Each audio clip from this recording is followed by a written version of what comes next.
This past week has been incredibly hard for a lot of people, especially for those who live in LA and that are Mexican, Latinos, immigrants.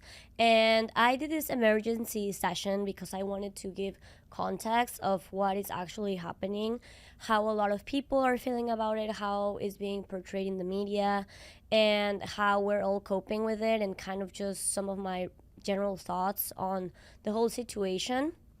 And it's difficult because the United States has a very difficult political system because you are in a country that has so many races, ethnicities, belief systems, religions. It's not like any other country where you have a specific group of people that kind of share the same beliefs and the same problems and the same religions. Here, it's so hard to cater to everyone. So politics usually turn into a very personal conflict that make people have very vivid feelings, and it's really hard to deal with, to be honest. So I just want to start sharing my personal experience so that you know where I'm getting these ideas and context from. I was born and raised in Mexico. I come from a Jewish family and a Mexican family, 50-50. My great grandfather immigrated from Kiev when it was Russia, when the genocide happened. And somehow my family ended up in Mexico. That's a story for another time.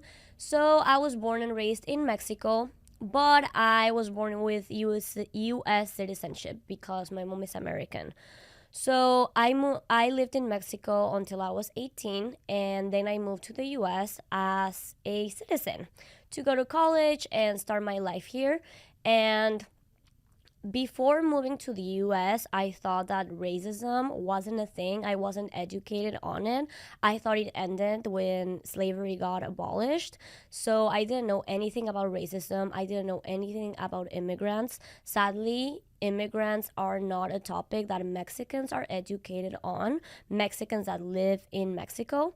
We don't know anything about immigrants, and I dare to say there's almost like a negative connotation about immigrants because Mexico is very classist, which means they look down on poor people, basically. So a lot of Mexicans that live in Mexico just see immigrants as this group of people that just couldn't make it in Mexico and had to move. And that are just doing like random jobs and not really moving forward in life or doing anything productive. And I want to acknowledge this. I want to acknowledge this very false perception about immigrants. Because Mexicans in Mexico think that they're just here doing trashy jobs, that they're just poor people that couldn't make it in their country. And although there is a big percentage of Mexican immigrants doing jobs, in construction and restaurants and bussing tables, there is also a very large percentage of immigrants or daughters and sons of immigrants that are having amazing jobs, and they're running companies and they're CEOs and they're starting businesses and they're buying houses, and they are the people that are hiring, and they are the people that are running big companies, tech companies like Amazon, Google, entertainment companies like Spotify, Apple Music. Latinos and immigrants in general play such a big role in key industries, and they are not just the people bussing your tables. And I do want to address this false perception of them because I ignorantly believed the same when I moved here. I thought I was just gonna see Mexicans doing these random jobs that people usually look down to.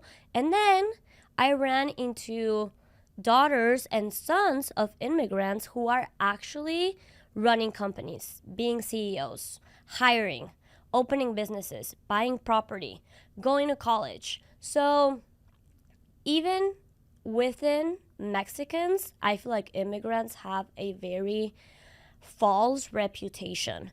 And the problem that we're facing right now with US politics is that Republicans and people who voted for Trump are basically arguing that a lot of this country's issues are caused by immigrants, including the economy, that they're taking jobs, that they're taking resources.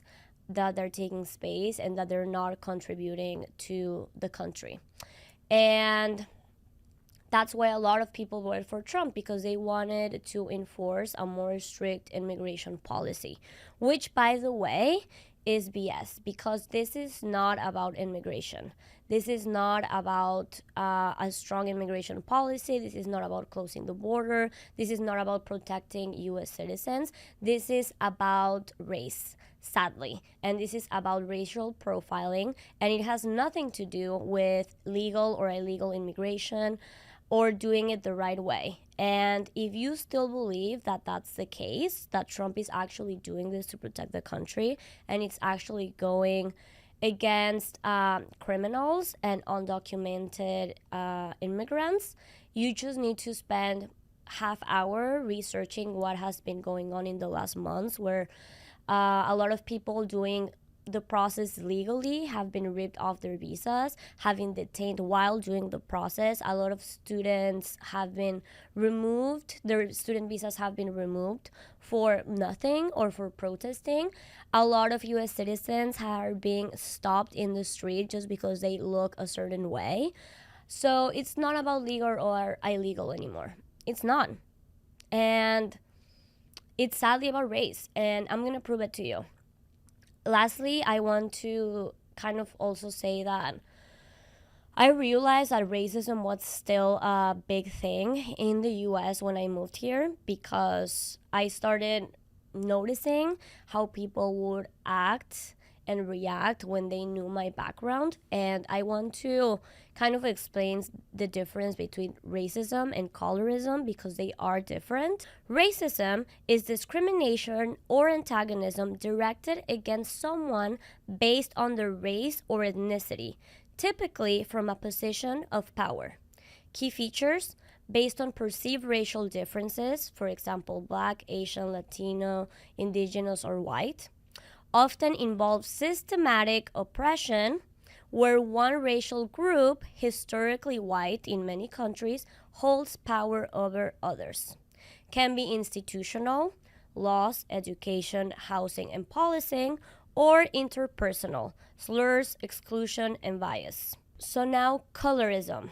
By definition, colorism is discrimination based on skin tone, usually within the same racial or ethnic group. Lighter skin is often favored over darker skin.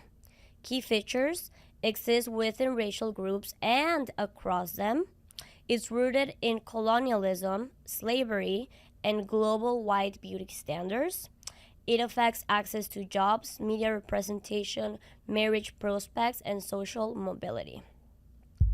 So this is interesting because we sometimes fail to acknowledge colorism, and I feel like I grew up in Mexico and I can completely ensure that Mexico has a lot of colorism. So lighter skinned Mexicans are just looked upon up more than others, and that happened to me here. And that's when I realized, like, how come I am not experiencing a lot of the issues that other Mexicans that actually were born here are experiencing, but that they have darker skin? And this is not for me to say like, oh, look at my privilege, but I feel like growing up is realizing you have to check your privilege.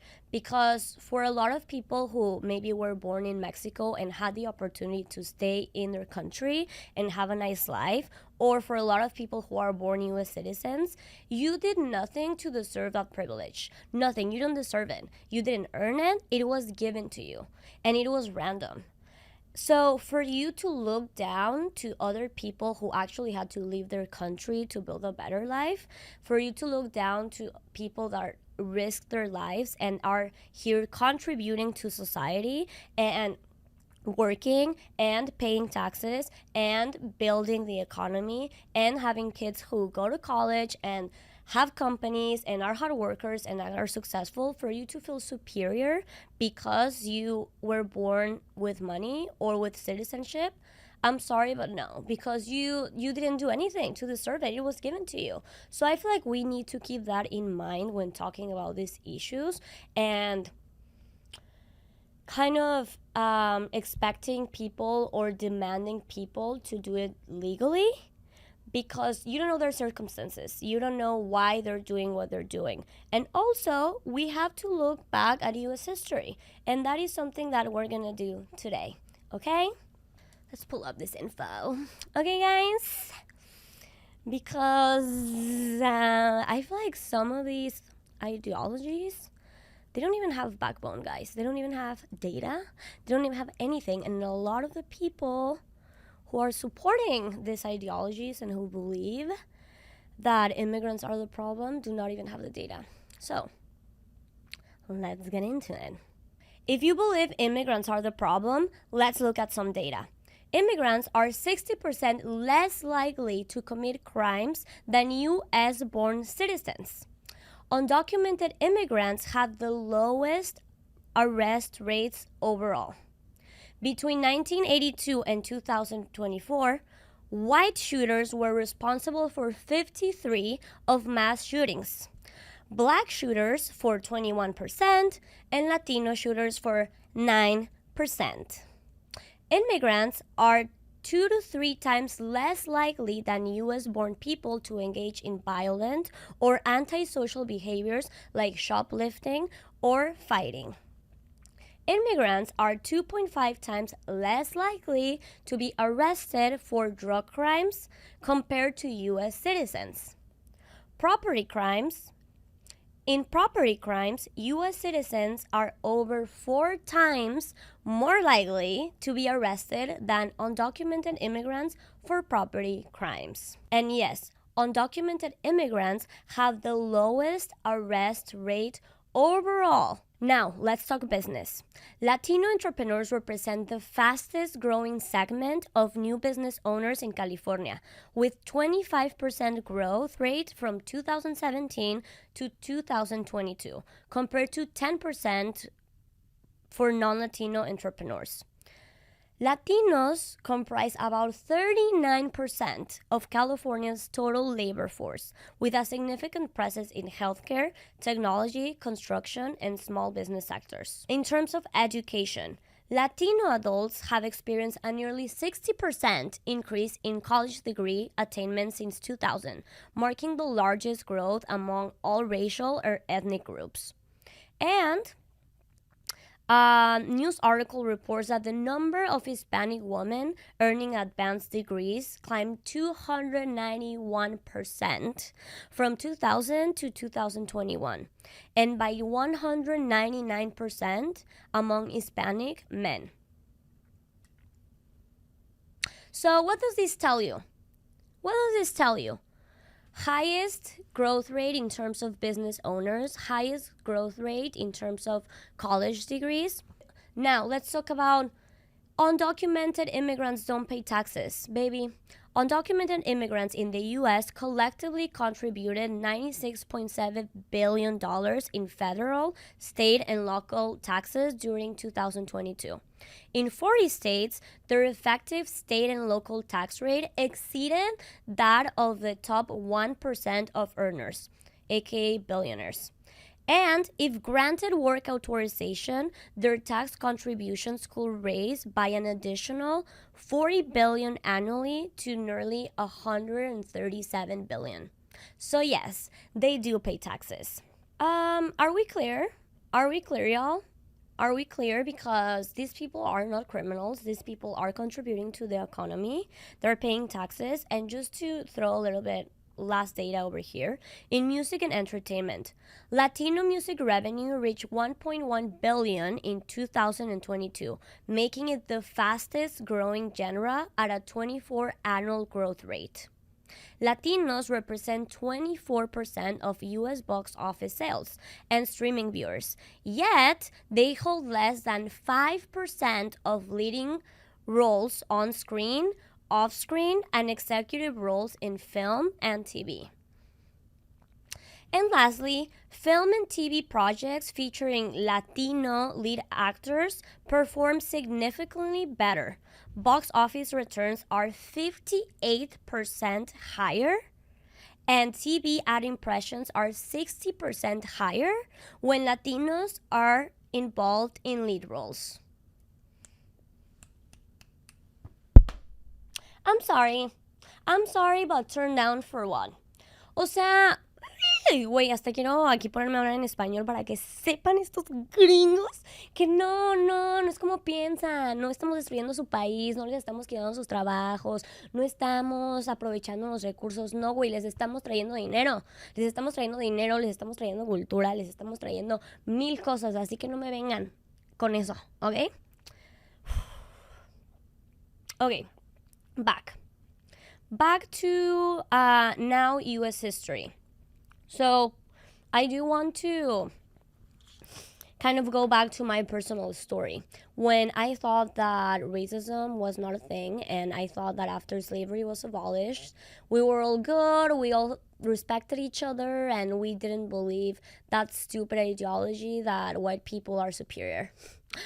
But no, I came to find out that racism was still a thing in US culture, you know, and like I said, I experienced a lot of privilege for being light skinned in this country, even though I was born in and raised in Mexico. That's why I know there's racism in this country. So, in terms of the US history, I think it's important to know a couple things. After slavery was abolished, even though it was abolished in 1865, let me double check that. But I'm pretty sure it was abolished in 1865. Yep. Slavery was in fact abolished in 1865. After slavery was abolished, a set of laws came into place called Jim Crow. Jim Crow was a system of laws and social practices in the United States that enforced racial segregation and discrimination against black people.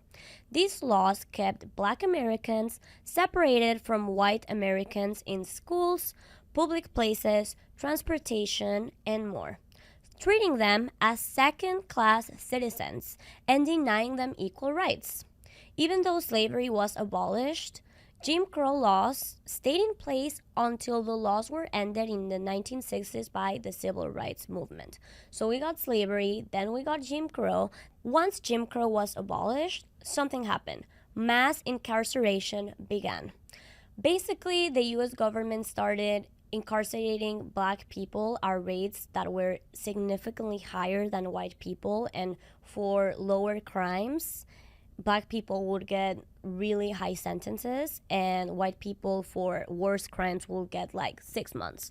So a lot of people that have studied history and US history call mass incarceration the new Jim Crow because the rates are completely not proportional. So here are some stats. Although black people make up about 13% of the US population, they represent roughly 33% of the prison population. Black Americans are incarcerated at a rate nearly 5 times higher than white Americans. For drug offenses, black individuals are 4 times more likely to be arrested than white individuals, despite having similar rates of drug use across the US. Black men have about a 1 in 3 lifetime chance of going to prison compared to 1 in 17 from white men. Black people are more likely to receive longer sentences than white people for the same crimes. An example of this is the case of Brock Turner, who was a white Stanford University student that was convicted in 2016 for sexually assaulting an unconscious woman.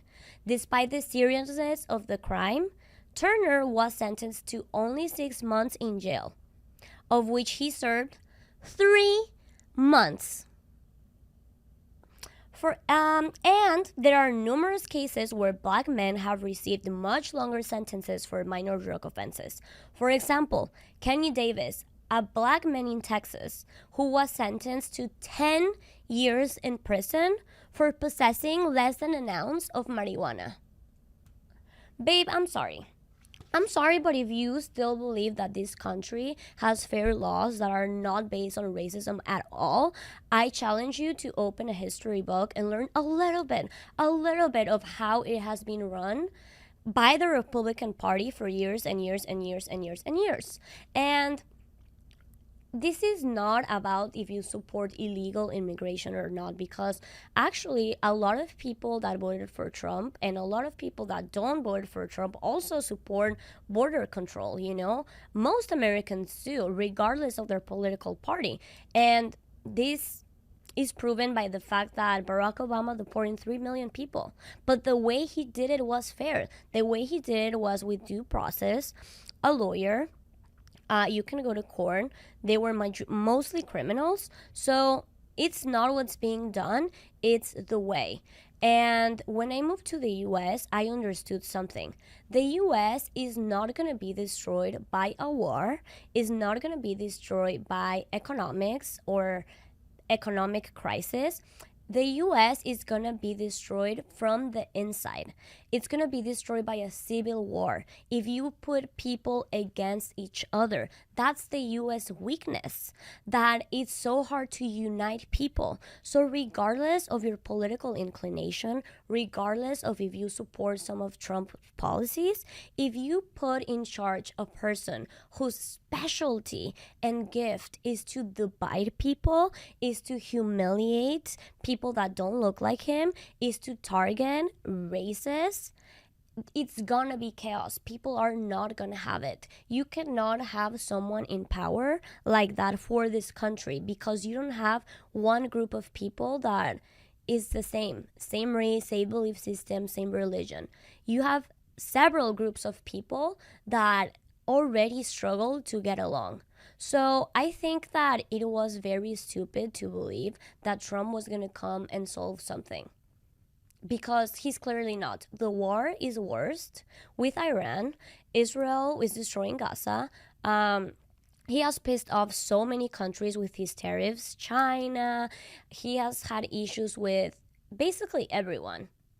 Prices are not down. We're in basically entering a recession if things don't get better with the tariffs in the economy. So nothing that he was voted for, he's doing.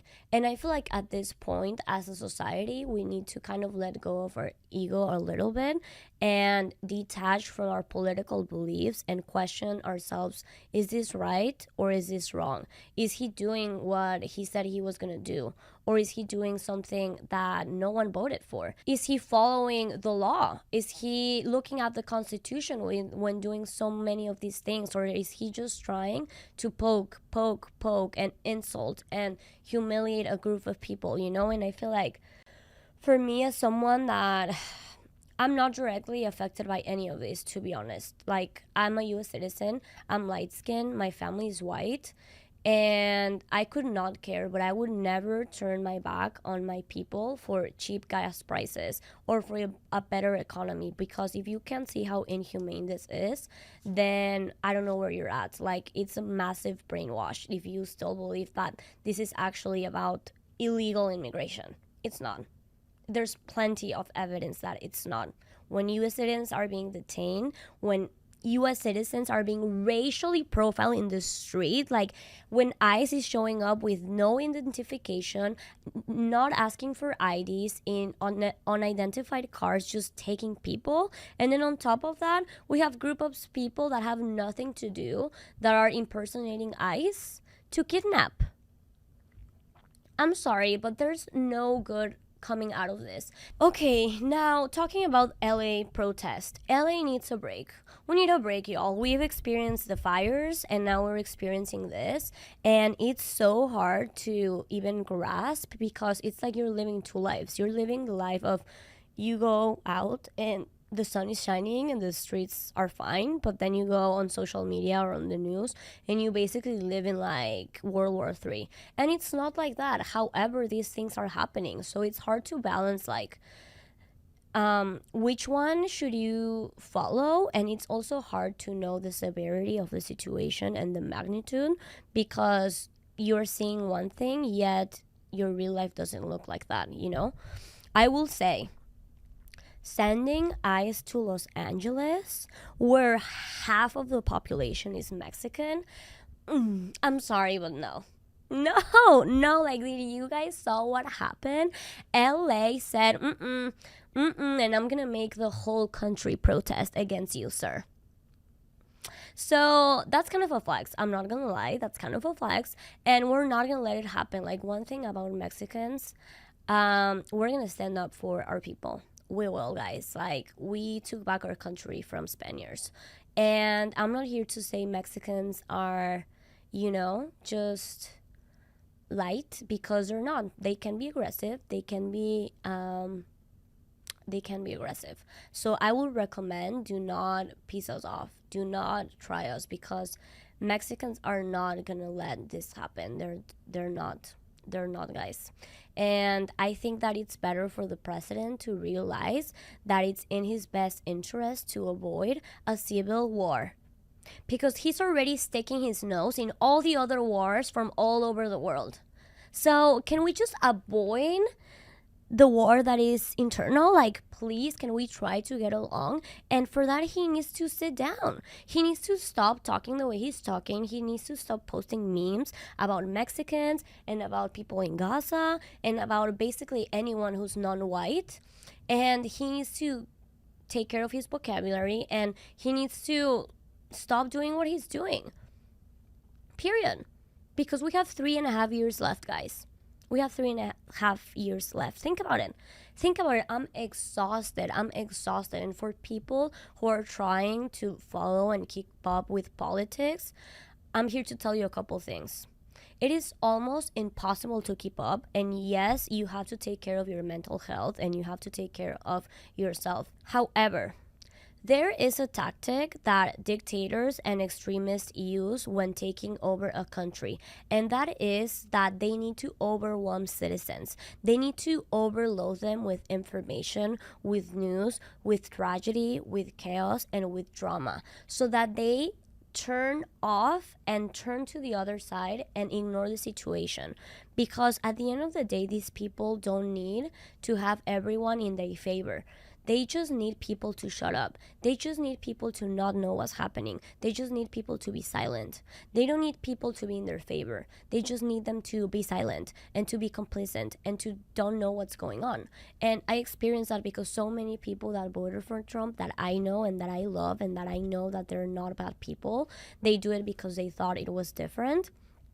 If I have 20 minutes with them and I show them evidence of what's happening and what Trump is doing against Mexicans and what Mexicans are doing and contributing to this country, they change their mind and they realize this is a racial attack. So I know it's really hard to keep up. It's really hard to educate yourself. There's so much information and it's so overwhelming, but we cannot be ignorant. We cannot afford to be ignorant right now. We can't. So we have to just balance it out and find a way to stay educated and stay on top of it and know what's going on without being miserable and depressed and angry all the time. And another thing that I've been struggling with is we have to try to let go of the hate and the violence and the anger that we're feeling, because it's honestly killing me inside. And I don't know exactly how to do this, because for these types of things, I feel like being angry is normal and is actually what everyone should be feeling. And if you're not angry about the injustices that are happening, I recommend you do a lot of introspection on what that means within your values, because I don't know how people are just like, yeah, I don't do politics. No, I don't follow that. Like, what do you mean, babes? What do you follow? What do you like? The FIFA World Cup? No. I'm sorry. No. We have to be informed. But I definitely am struggling to find like a healthy place where I can be aware and also not be angry all the time. And also the type of content that I put out, like sometimes I'm just so mad and I just can't believe that so many people believe Trump and still believe him and still support him, and it's so mind-blowing to me that I just want to tell everyone they're stupid. But I need to be careful with my tone, because at the end of the day, that's exactly their point, to cause this amount of division and this amount of hate, and for people to be separated from their communities, their families, their friends, and we cannot afford to do that either. We all have to get to a middle place where we hear each other and understand each other's perspectives and are able to say, look, this is a reality, these are the facts, this is what's happening. It's not about being political, it's not about red or blue, it's not about conservative or liberal, it's not about Christians or non-Christians, it's not about Trump versus Kamala. It's not about that anymore. It's about injustice, and it's about racism, and it's about targeting people and violating human rights. And people need to really realize that. And in terms of the protest, like, first of all, I'm sure you know by now that LA protests were not nearly as bad as the media portrays them. There was one day where it got ugly when the militaries came, and there's so many videos of the police and the militaries being actually the ones who started the violence. So obviously people reacted to that, but they were not the chaos that they were portrayed to be. But I will say, when protesting, you have to remember that protests are meant to be disruptive. There has never been a case in history when social change was caused just by talking, or when big social issues were solved by asking. Sadly, it hasn't happened, and protests are meant to be disruptive, and a lot of them are going to be violent, and a lot of them are going to have materialistic damage. And I don't agree with it. I think that we should try to keep them peaceful. We should try to not vandalize anything. But at the end of the day, you have to decide what's worse for you. Like, are you going to be angrier at a wall that got tagged, or are you going to be angrier at human rights being violated? And this happens a lot in Mexico. In Mexico, 10 women are killed by men every day. So naturally, women go out and protest. And some of them are peaceful, some of them are not. So a lot of times there's, buildings that are attacked, or there's glass that is broken. And now the whole country turns against women for protesting this issue, but no one is angry enough because 10 women are getting killed every day. It makes no sense. It makes no sense. So you have to choose what matters more to you. And I recommend you really think about it, because that's going to speak volumes of who you are as a person. And honestly, I do want to touch base a little bit on artists, specifically Mexican artists that have spoken up on this issue. Because yes, it's not an artist's obligation to speak about social issues. It's not. They don't owe us that. They're not activists. They're not politicians. However, we are not wrong by having a high moral standard and putting this group of people that have actively profited from our culture, have actively promoted immigration, and Mexicans in the United States, have done 1,000 tours specifically in the United States, not even as many, not even in Mexico. They barely go to Mexico, some of them. They stay in the US and they tour in the US, and everyone that goes to their concerts are Mexicans and are daughters and sons of immigrants or immigrants themselves. So I don't think we're wrong by expecting our response or support or them speaking up, because I ask myself, if a regular civilian that no one knows, like all of us, feels the obligation of speaking up, what do you mean you don't? If you have millions and millions and millions of eyeballs, you have millions and millions and millions of dollars and resources and power, why you don't feel obligated? That's my problem. That's the question that I ask, because I don't know if I can trust you if you just choose to not speak up about something that is directly affecting your fan base and your roots and your people. So no, they're not obligated, but I'm always going to prefer an artist that is also an activist and that has important things to say and that allocates resources and attention to important things. I'm always going to prefer that. And it's not about let's all cancel them, let's never listen to their music. It's not about that. But I do say, we'll just put a little red flag. Red flag, because no, it was embarrassing, to be honest. Like, what do you mean Doechii is speaking up before the Corrido Tumbados artists? Like, what do you mean Kim Kardashian is speaking up before all these guys? And yes, obviously now everyone's spoken up. But baby, took them what, 4 5 days, and I tracked it. I'm sorry, but I tracked it. I remember every day I was like, let me see if they have said something. And their stories, embarrassing. Like, if you're not gonna say anything, at least don't post yourself on a jet, on a penthouse, at the beach with your girlfriend. Like, no, at the gym, on a red carpet. It just sends a message of like, I don't care. Like, if you're not gonna contribute, at least don't post anything. Because I did feel secondhand embarrassment, I did feel a little betrayed, and I did feel like, they don't care. And I don't know these guys, so I don't know in the inside what was happening. But what I do know is that the message that they sent, specifically the singers of corridos tumbados, felt very careless, felt zero empathetic, and felt like they just did it because they had to do it after 4 or 5 days of cyberbullying. And a lot of them had the audacity to just repost, a statement made by the record labels.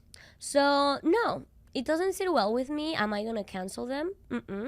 But I'm just gonna keep it in mind, because it's not fair. It's not fair that the people that have the most power within our culture and that make the most money, profiting from our culture, are not willing to put their reputations in their line and speak up against what's going on. So that's just me, but only God can judge. And anyway, that was my rant. Honestly, I don't know if I went in circles. I don't know if what I say was right, wrong. Actually, I know it was right. I'm sorry. I did a lot of research, babe, and I have it's not to brag, but I do know a lot. I do research. I talk to people. I have good critical thinking, and I've spent a lot of time thinking about this. But I don't know. I feel so weird. Like this week, I just feel like numb.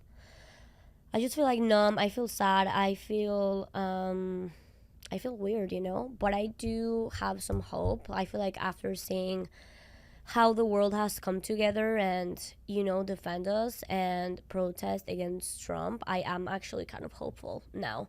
But lastly, I want to encourage people to please stay informed. Please do not fall into, I don't do politics, I don't follow that, it's all like, no, don't do that. Stay informed, balance it, and stay close to your friends and family. Take care of yourself. And we have to keep speaking up about this. No one wants to do it. Trust me, it's not fun, you guys. It's not fun to be the person that it's always like, hey guys, do you know what's messed up? Hey guys, do you know what else is messed up? No one wants to do that. Okay? But someone has to do it, and that person is me. You're welcome. Okay, no, I'm gonna shut up now and I'm gonna let you go. And this episode was super improvised, so I hope that it was at least helpful to know some of this information. And with this episode, this is the 10th episode, guys, of Close Friends, so I'm excited. I'm planning the second season. Stay tuned for the topics, and to everyone suffering, I send you a hug. I'm here, and I'll see you next time. Bye bye.